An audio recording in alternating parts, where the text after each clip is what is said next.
وعلیکم السلام ورحمۃ اللہ۔ یہ بہت پیاری پوسٹ ہے اور بڑی خوشخبری ہے حافظ قرآن کے لیے۔ قرآن حفظ کرنا یہ بہت بڑی سعادت مندی ہے، اللہ کا انعام ہے، لیکن اس کے لیے جو اس پر عمل کرے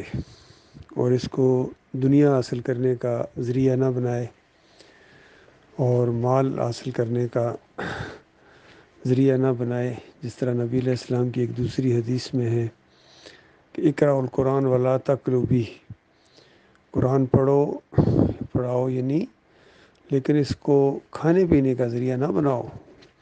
بہترین انسان وہ ہے جو قرآن سیکھے اور سکھائے، یعنی اللہ کی رضا کے لیے۔ آج مسئلہ یہ ہے کہ یہ اللہ کی رضا کے لیے کیا پڑھیں گے پڑھائیں گے، ان کا عقیدہ ہی قرآن کے خلاف ہے۔ کتنے حافظ قرآن ہیں کہ قرآن کے پہلے صفحے کا انکار کرتے ہیں، سمجھ ہی کوئی نہیں ان کو دین کی۔ اور جو پہلی توحید کی آیت آتی ہے ایاک نعبد و ایاک نستعین، کہ اللہ ہم صرف تیری عبادت کرتے رہیں گے، صرف تجھ سے مدد مانگتے رہیں گے۔ یہ آیتیں بار بار پڑھتا ہے، سورہ فاتحہ پڑھتا ہے، ہر رکعت میں پڑھتا ہے، لیکن اس کے بعد یا علی مدد، یا رسول اللہ مدد، یا غوث مدد کی پکاریں یہ حافظ قرآن لگاتا ہے۔ سارے اس میں ملوث ہیں، چاہے یہ عالم دین بھی ہوں، حافظ قرآن ہوں، بریلوی حافظ قرآن ہو، دیوبندی حافظ قرآن ہو، قرآن کے مدرسے انہوں نے کھولے، قرآن کی اکیڈمیاں چلا رہے ہیں، لیکن عقیدے کے اندر خرابی ہے۔ جس طرح ڈاکٹر اسرار قرآن کی اکیڈمیاں پوری زندگی چلاتے رہے، لیکن وحدت الوجود اور وحدت الشہود اور یہ حلول کے عقیدے جو صوفیوں کے تھے، پوری زندگی اس کا دفاع کرتے رہے، ان کی تائید کرتے رہے۔ اسی طرح کتنی بڑی اکیڈمی چلا رہا ہے، اپنی نام ہے اور ایکٹیو بھی ہے، اللہ نے علم بھی دیا ہے علی انجینئر کو، اور کتنا شرک اور کفر ان کا واضح بھی کرنے کے بعد انہی کو اپنا رہنما اور لیڈر اور امام مانتا ہے کہ میں ان کے پیچھے نمازیں پڑھتا ہوں، چندے دیتا ہوں۔ یہ بات فخر سے کہہ رہا ہے، جو بات نہ کرنی چاہیے تھی اس کو فخر کے ساتھ کہہ رہے ہیں۔ اسی طرح طاہر القادری دیکھو کس طرح قرآن بیان کرتا ہے، لیکن ساتھ ساتھ شرک۔ اور خادم حسین رضوی کا تو کہنا ہے کہ آپ بہت ہی زبردست انداز سے قرآن پڑھتے تھے، گردانیں یاد، ساری ایک ایک حرف کی گردانیں یاد، لیکن پورے شرک اور کفر کی نعروں کے اندر ان کی تقریر ہوتی تھی۔ اور وہ جو آیت ہے قرآن کی جس کا ترجمہ ہے سورہ البقرہ کی، کہ کچھ لوگ انسانوں میں سے کچھ ایسے ہیں جو اللہ کے علاوہ دوسروں سے اس طرح کی محبت کرتے ہیں جس طرح کی محبت اللہ سے کرنی چاہیے۔ والذین آمنوا اشد حب للہ، اور جو مومن ہوتے ہیں وہ اللہ سے محبت بڑی شدید کرتے ہیں، یعنی مومن اللہ سے شدید محبت کرتے ہیں، دیوانہ وار محبت اپنے مالک اور خالق سے کرتے ہیں۔ بالکل ان کی تقریروں سے یہ چیز نکلتی ہے کہ نبی علیہ السلام سے محبت اس طرح جس طرح اللہ کی کرنی چاہیے، اس طرح اللہ کے بالکل مقابلے کیا، اس سے آگے لے گئے محبت کے اندر، پوجنے کی حد تک لے گئے۔ جس طرح آج یہود و نصارہ کے سارا مسئلہ کہتے ہیں محبت بائی محبت، لو لو گاڈ از لو، اس طرح کرتے ہیں عیسیٰ علیہ السلام کے ساتھ محبت، اور پھر ساتھ ہی کہتے ہیں کہ عیسیٰ علیہ السلام اللہ کے بیٹے ہیں۔ تو ایسوں کے اوپر اللہ کی لعنت پڑی ہے، اور اللہ نے لعنت کی ان کے اوپر انبیاء کے زبان سے۔ تو نبی علیہ السلام منع کر کے گئے کہ دیکھنا مجھے اس طرح نہ بڑھانا چڑھانا جس طرح یہود و نصارہ نے اپنے انبیاء کو بڑھایا، تو ہلاک ہو گئے۔ تو اس طرح ان کی تقریروں سے، ان کے جو بیانات ہیں، اسی طرح یہ جتنے یہ دوسرے ذاکر لوگ اور شیعہ لوگ کہتے ہیں ہم حسین رضی اللہ عنہ سے محبت کرتے ہیں، یہ محبت اس طرح کی ہے جو اللہ کے مقابلے میں کی جاتی ہے، کہ اللہ کا کوئی وقار نہیں، اللہ کی کوئی عزت نہیں۔ اور یہ ان لوگوں کی جو محبت اس طریقے سے نیک لوگوں کی محبت کی وجہ سے ان کو اللہ کے ساتھ شریک ٹھہرا رہے ہیں، پکار رہے ہیں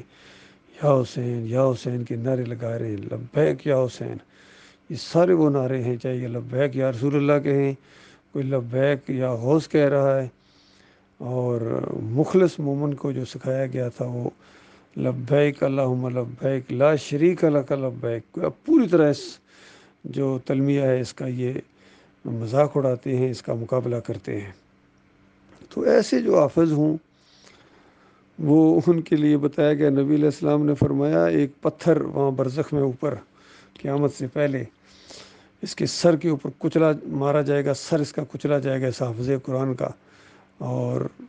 پھر وہ پتھر اٹھانے جائے گا، اٹھانے والا اتنی دیر میں اس کا سر پھر بن جائے گا، پھر آگے پتھر مارے گا اس کو، کیونکہ یہ عالم دین تھا، قرآن اس کو آتا تھا، لیکن نہ صبح اس پر عمل کرتا رہا، شام کو اس پر عمل کرتا تھا۔ کتنے ہمارے فوجی بھائی ہیں، میں نے خود وہاں دیکھا ہے، نعرہ حیدری یا علی مدد، اس طرح مکے لہرا لہرا کے وہ اللہ کو مکے دکھا رہے ہیں، نعرہ حیدری یا علی مدد لگا کے۔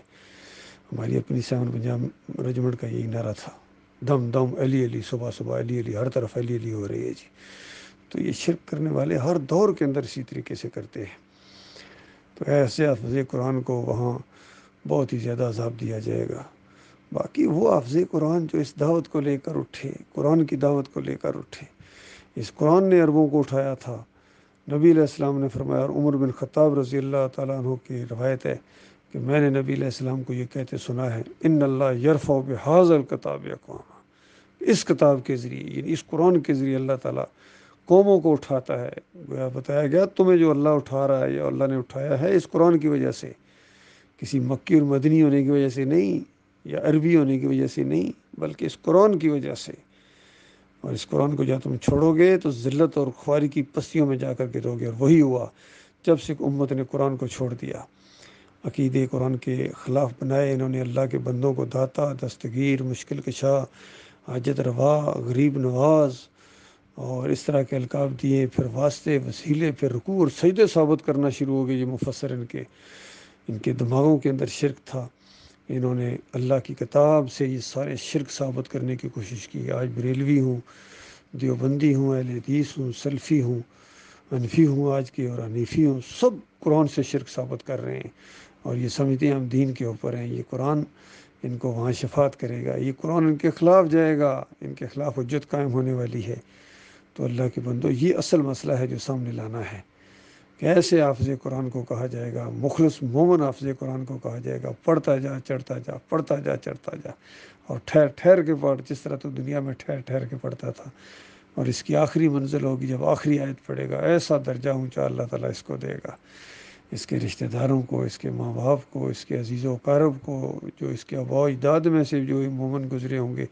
ان کو بھی فائدہ پہنچے گا، اور جو ان کی نسلوں میں مومن گزریں گے ان کو بھی فائدہ پہنچے گا۔ لیکن جو مشرک حافظ قرآن ہوگا، جو 11ویں کھانے والا، عرس اور میلے کرنے والا، یا علی مدد کے نعرے اور یا رسول مدد کے نعرے لگانے والا، نوروں میں نور اللہ کی پکاریں لگانے والا، اور جمہوریت کا پرستار، اور کفر و شرک پھیلانے والا، اور کفر و شرک پھیلانے والے اکابرین کو رحمۃ اللہ علیہ کہنے والا، کہ ان کو کچھ نہ کہنا، ان کو کچھ نہ کہو، ان کو کچھ کہا تو پھر بات سنے گا کون؟ اچھا تم قرآن پڑھ کے، قرآن پڑھنے والا اس طرح کے الفاظ بولے؟ نہیں میرے بھائیو، قرآن پڑھنے والا تو کفر و شرک کی نشاندہی کرے گا، بالکل پوری طرح